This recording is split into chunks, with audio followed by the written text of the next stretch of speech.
Good morning, students. Class plus one, economics, chapter two, collection of data. First of all, sources of data. Data को collect करने के कौन कौन से sources होते हैं? There are two sources for collection of data. First is primary sources and second is secondary sources.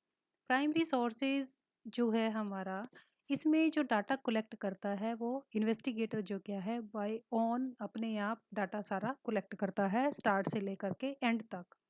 Secondary sources में हम ये वो मेथड है हमारा डाटा कलेक्ट करने का जिसमें हम डाटा जो कि है किसी इंस्टीट्यूट से या किसी एजेंसी से जो पहले ही कलेक्टेड है उसको हम गैदर कर लेते हैं और अपनी इन्वेस्टिगेशन में उसको यूज़ करते हैं।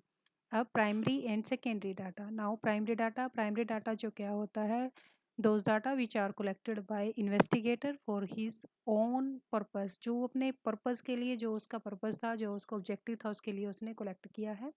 इसको वो स्टार्ट से लेकर के लास्ट तक यानी कि बिगिनिंग टू एंड खुद कलेक्ट करता है। उसे हम क्या कहेंगे? Primary data. प्राइमरी डाटा जो है आपका ओरिजिनल होता है।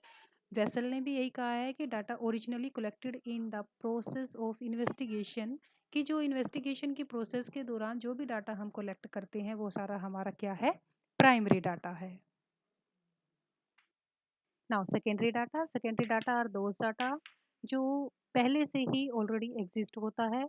इसे इन्वेस्टिगेटर खुद कलेक्ट नहीं करता। ये डाटा किसी और पर्पस के लिए पहले ही कलेक्टेड होता है और जो इन्वेस्टिगेटर है उसको अपनी इन्वेस्टिगेशन के हिसाब से जो डाटा उसके लिए एक्यूरेट होता है उसमें से वो सिलेक्ट कर लेता है और जो यूज़ का नहीं होता उसको वो छोड़ देता है।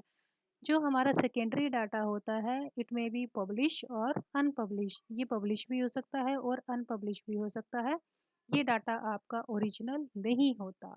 और अकॉर्डिंग टू वेसल, वेसल ने इसकी डेफिनेशन दी है कि data collected by some other persons, की जो डाटा है कुछ और पर्सन्स ने, जिसको अन्य ह्यूमन बीइंग ने जिसको कलेक्ट किया है वो क्या होगा? आपका secondary data. So this is all about primary and secondary data.